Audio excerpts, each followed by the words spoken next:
the wrong week to quit sniffing glue.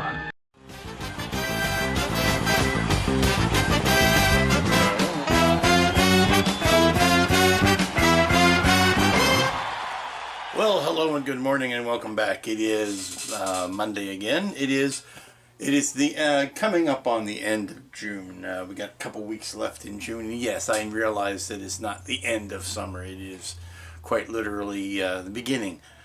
Memorial Day is the beginning of summer, so we're a couple weeks past that. It's going to be a weird week. I know I usually say that, but I think I have reason to suspect that it will be this week. I'm stalling. There's a couple of kits coming in the mail that haven't gotten here yet, that once I get them I need to pounce upon them and make templates for them. So I don't want to start anything big that I'm going to have to, it's going to take a lot of room to clean off. So I've got three little kits that I want to, knock out that are not complicated. I suppose if you really wanted to, you could light them, but I'm not gonna. Only because they're pretty well self-contained. If they were on a base where I could run wiring, then that would be a different animal. But I'll get to those in a minute. I am finishing up Mr. Proteus. It's almost done. I've got got a nice little base I made over the weekend. And well, let me just drag the camera down and I'll show you where we stand. There you go. You can see the decals are in and they've dried in, and I've coated those again, taken the masks off. The windows are in excellent shape. The last thing I really need to do is put the little foot treads on, and I'll do that this morning. And then it's just a question of gluing the seat in, giving it one last good cleaning, and get the dust out of everything, and then gluing that down, and then we'll be ready to box this puppy up. So let's get these foot treads in. Okay, she's done. Just put these pads down with black vinyl and glued in the chair and glued on the dome and did the last little touching up of white chipping paint that happened around that ring. But yeah, it's ready to be boxed up. I'll wait for that paint to dry and then I'll see about trying to find the appropriate packing material. But it's good to go. Okay, so these are the three kits that I'm going to start my week with. And I'm going to knock these out pretty quickly. These are the three Pegasus UFO / Apollo 27 rocket kits. And they all share a common aesthetic. They're all lighthearted looks at things. They are not what I would call serious real space ships. And they are almost remedially simple to build. If you shake the box in just the right way, they will come out assembled. So I can knock these out darn quick and then spend a little time coming up with a jazzy paint scheme for them. But none of these are going to exactly be taxing. I just have to decide the best way to paint these. I think I'm going to do, this is the Area 51 UFO, so I kind of like the way it looks on the side where it looks like it has rust on it and might have been in storage for a while. So that'll be fun. But bright colors, nice metallic finishes, dippy aliens, what could be better? So I can knock these guys together pretty quickly and get to painting on them. Good morning, it is Wednesday already, and I'm continuing work on these little Pegasus kits and having some fun doing it. And yesterday I did not show a lot of what I did, because basically what I did was prime and top coat or black prime these saucer parts. I'm sorry, I had to cough. And it was been so stinking hot outside that you really can't do a lot. So I would step outside and prime and then jump back in. But you see I got the black priming on the top of the big saucer, and actually pulled out some alclads this morning. And mixed success with the smaller saucers and the alclad. I mean, the thing about this plastic and the primers that I use on it is I noticed that you put the primer on. Of course, this is that ABS plastic that Pegasus uses, which sands like butter. And the 10X/MEK really loves it. It's a real good that ABS plastic. It just works really well with it. But getting the primer to stick to it is a little bit more problematic than it is on styrene. It takes a couple more passes. And I noticed that when I did the black primer on the small saucers halves, I would, lightly sand the primer and then get it nice and smooth, put the black on it, and it worked like a charm. I forgot to do that. On the big saucer, I put the gray primer on, but before I put the black on, I forgot to buff it. And so what happened is the black went over top of the gray primer, and it dried funky. It never dried nice and glossy. That's supposed to be a gloss finish on that black. And I did this, put 2 or 3 coats on. I said, what the heck? What's going on? And it was because I had forgotten to sand up that primer paint. I did a little bit better on the bottom. So what I did, put another coat of the primer on the top, and then I buffed that, or took a sanding sponge and went over that primer, so that when the next time I put the gloss black on it, it dried to it much better. Certainly still not great, but much better than it did. You can see the spots where it's more gloss than other spots. But since this is an undercoat, I'm going to learn to live with it. But on these smaller saucers, it dried fine. So I'm playing with those this morning, and I'm doing some experimenting with alclads, which I'm not all that good at, not all that happy with, not all that used to using. Because it's just so noxious. It puts up a cloud like you won't believe. And what I said about it being so stinking hot out means I have to do all of my painting in the mornings pretty much, because it's just too hot outside during the heat of the day. So open up the window, crank the exhaust fan, put on the masks, did all of that kind of stuff, and sprayed a little bit of the alclads. And for what it's worth, it wasn't worth all that much. I'm happier with the Vallejo metals than I am with alclads. So I'm going to do the top. I'm going to do the big saucer in the Vallejo metals. And I'm just playing around with some color ideas for the interiors and all that. So just doing a little bit of putzing around.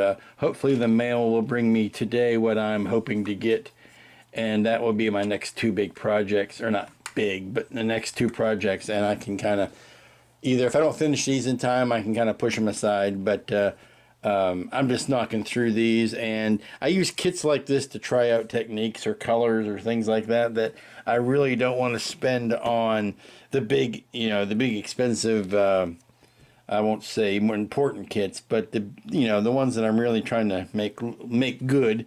I take techniques that I learn on these smaller kits and then transfer them over. And sometimes these turn out great. Sometimes they don't. Sometimes I have to go back in and fix them, and I'm not ashamed to do that. But I may go through a couple more colors before I decide. I need a good contrasting color with the metal and with the Martians, which I am going to be painting with that light green, at least some sort of wash. They need to be bent into position, and I think what I need to do is put them in some hot water and get them really nice and warm, and then bend them the position that I want to keep them in. So they'll take care of that. Okay, this is the other project I've been working on that I brought back from Wonderfest, simply because it's just so neat. This is the Timeslip kit of the Kaldorian ship from one of the really good first season episodes of Space 1999, the one with Christopher Lee. We had the nice little Twilight Zone-ish ending to it, but I won't spoil it in case you haven't seen it. But it's just such a fun design and such a neat idea that when I knew George was working on it, I had to pick one up. And you may look at all these little shapes and you say, well, those are going to be a bear to paint. All of those little triangles, and there's circles and there's dots all over it. How in the world would you mask such a thing? He asked knowingly. Well, I'm not worried because I'm the one that provided George the masks that he made these with, so I've already got this file. And what I'm going to do, this is what I'm really thinking, is go ahead paint it, but I'm going to cut these out. Instead of painting these or masking them off to be painted, I'm going to actually plot those in Scotchlite material or reflective material. I've used something similar in the Jupiter 2, but for this kit, I'm actually going to try to see if I can whip me up a roll of, or a portion of a roll, because that stuff is mighty expensive, of Scotchlite material, and then just plot them and then put them in, you know, plop them down, which is exactly what they did when they were filming the series, because what the Scotchlite does is it picks up the movie lights or the theatrical lights, and it just, you know, really reflects it, makes them look like lit windows. It's what they did on the buildings of Moonbase Alpha. Those little windows, those triangles that you think are lit, are not. Those are actually Scotchlite reflective tape that they shine a light on it, and it looks like they're lit up from inside. So there's going to be these shapes here, and one thing I didn't do, which is these ovals. Those are also going to be, the window, or this framework, is also going to be cut in the Scotchlite material. But basically what I need to do is pull out my old file, plot a sample of it in the regular vinyl, make sure that the shapes are all, you know, they didn't shrink down from having been molded and then cast, you know, all that kind of stuff. That sometimes can shrink when you're doing resin. So once I have evaluated them and make sure the shapes are still the right size, I will start painting this guy blue. Now there's a weird little zigzaggy pattern that goes through that's repeated.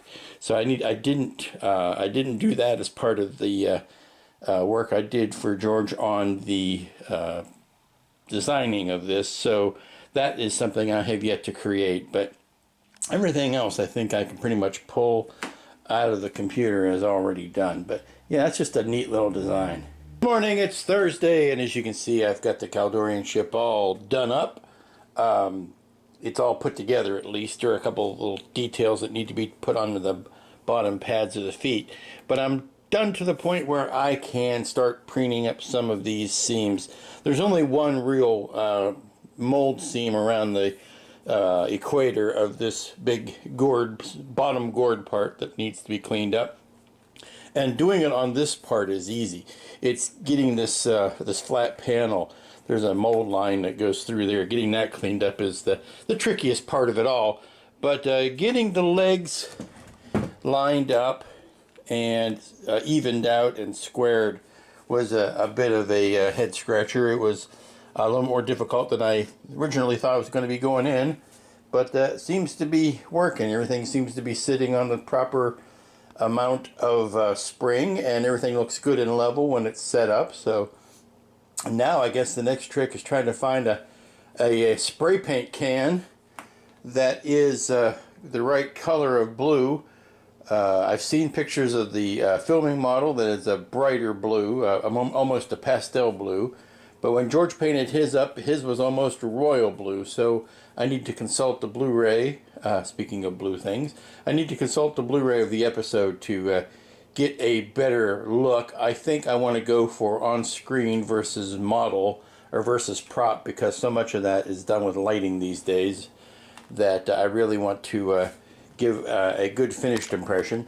But let's get over to the other spaceships that I'm working on. Okay, here you can see this table mess of other spaceships. I gotta tell you, I'm having the most fun time painting up these little dudes. I'm having more fun painting them than the rest of the kit. I really like how those are turning out. Big bulbous blue heads, greenish body, and a little pink on the belly and the toes. I really like how those are turning out. Now these are obviously designed to be more comical.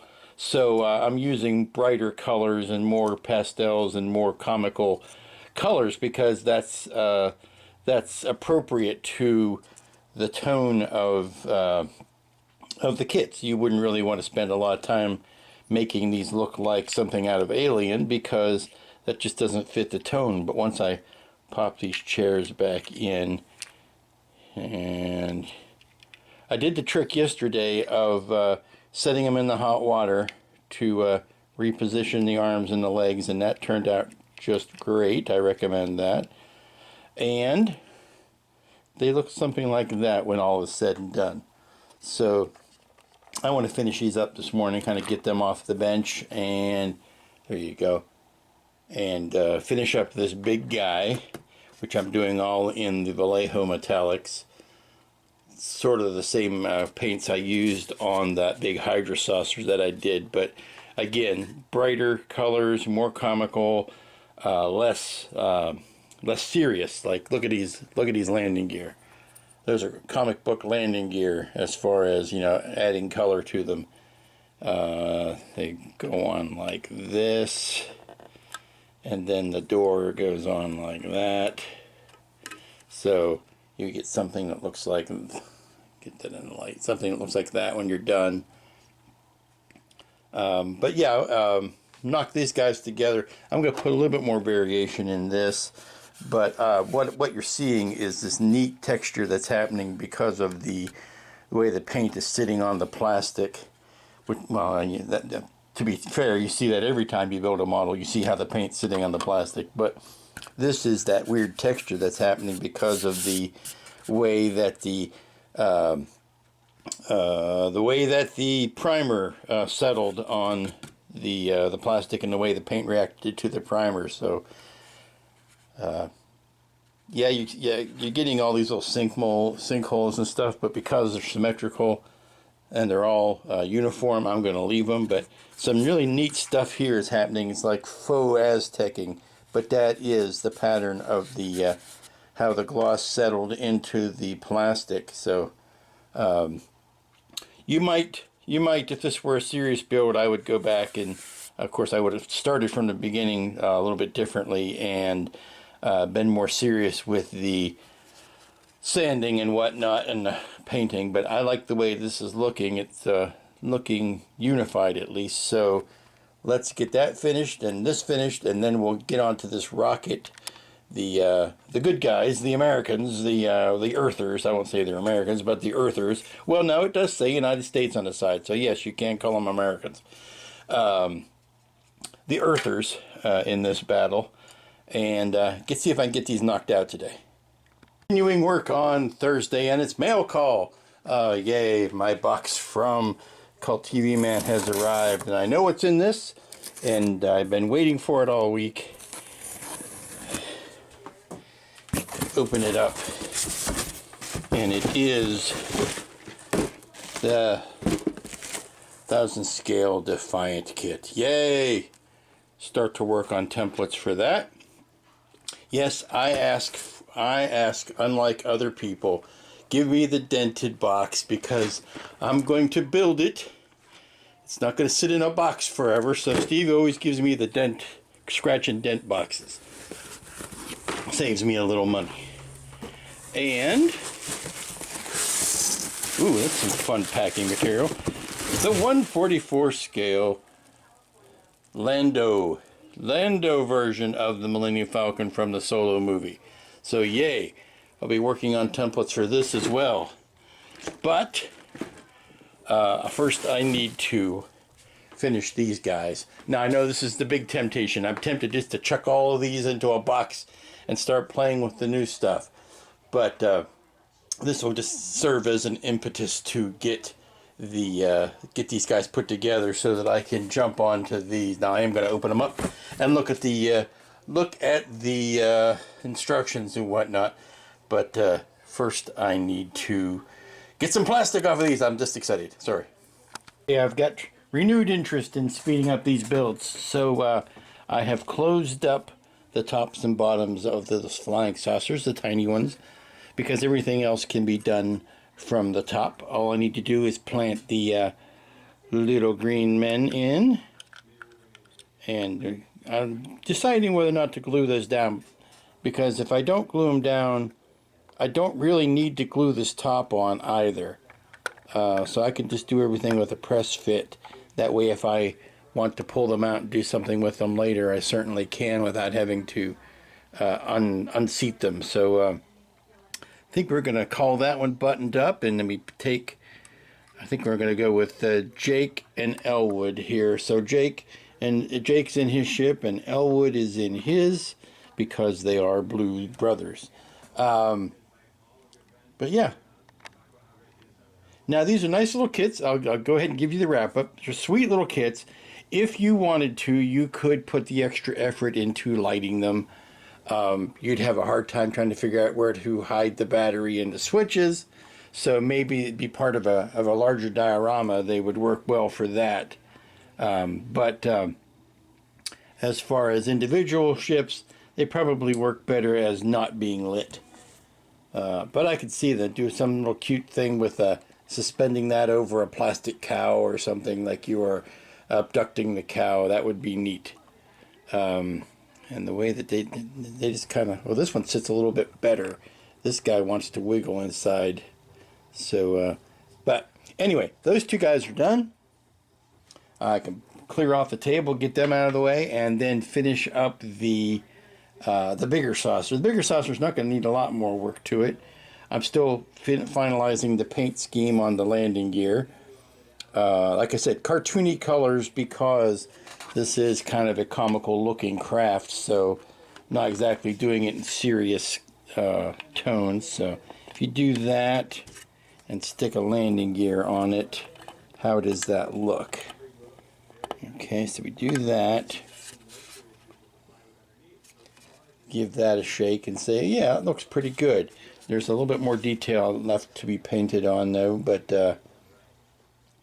and I think I do want to hit that with a smoke wash, just to bring out some of that detail in the recesses, and pop these clear parts back into the underside of the top. And I may go over that with just a little bit a little bit more accenting, but it's mostly done too. So let's finish up these landing gear and get them in place. Well, welcome back. It is Friday, last work day of the week, and I am trying to clean up some stuff because I need to button up these Pegasus kits so that I can get on to the fun work of the not that this isn't fun work. This is very fun work, but I have the Lando Falcon and the Defiant to work on now, and I need to get cracking on those. So I've got today left to finish this guy and get a good chunk of this guy done. Jake and Elwood are over there, and they're happy, and they're done. The thing is, it's also been a week where the weather gets up to the upper 90s during the heat of the day. So that means I need to do anything that needs to get done outside. I need to do it before it gets too hot out. That's the nuts and the bolts of it. And that means mowing at least the backyard now, this morning, before it gets too hot out. If I don't mow it today, things will start to live there that I do not wish to have live there. And so I've got time management today. That is the big issue. I need to manage my time very efficiently. I have gotten this guy almost done. I this morning put on a coat of clear satin over all of these metallics, which dulls them down a little bit, but I really needed to get it over this red, this Tamiya red. It looks so much better once you've had a semi-gloss coat over it, because it is a flat paint, and it doesn't look good against all these metallics. But once you put the semi-gloss or the satin finish over it, it blends in a whole lot better. And I've got tape over these big plastic. I found the one big flaw in this kit. Take it as you will, as a flaw or not. But this is one big clear dome here, which means you can see inside the kit. If I had done something horrible inside here, that dome, even though it's green, does not completely obscure you from seeing what's on the base of this model. So, they could have really, taken a little more time, devised a simple cockpit or a simple deck that they could have, snapped up in from behind there to kind of give you something to look at through the main dome. supposing, of course, that you're going to show this off landed and not hanging, you know, suspended or anything. So if I had thought of it, I might have scratch built some sort of interior, but that's what happens when you don't see. You can really see what is actually inside the floor of that kit. So it's not pretty. So if any of you out here are building that, build yourself a cockpit before you close it up. But I digress. So this is done. That's kind of neat. That's kind of neat. If I was going to scratch build something on here, I could see putting... oh, that's all kinds of fun. Yeah, it's too late now. But now it's time to get this finished up and get this guy off the launching pad, so to speak, and get ready to move on. Okay, we're getting into Friday afternoon, and it looks like I'm not going to get the rocket done today. Too many other things took precedence. I had to mow the backyard while the backyard was still cool enough to mow. We've been having weather lately that in the afternoon gets up mighty close to 100 degrees, and it's just sweltering out there, and I don't want to kill myself mowing, so I have to mow in the morning. But here's where we are. Got this saucer done. I've got the landing gear installed and the landing gear plates, or the covers over it. That guy's done. Jake and Elwood are done. Really like how these turned out. These little guys are fun. Getting that weird highlight on the dome so you can't really see his face, but he's in there and he's not happy.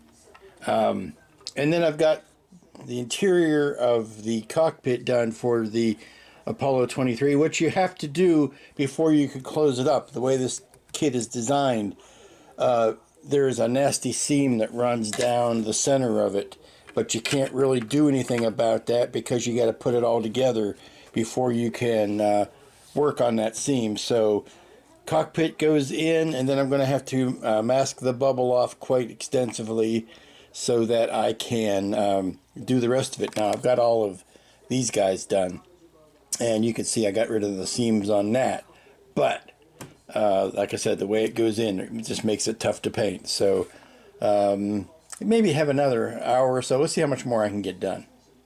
Okay, so I got the rocket put together, and I got a coat of the white primer on it.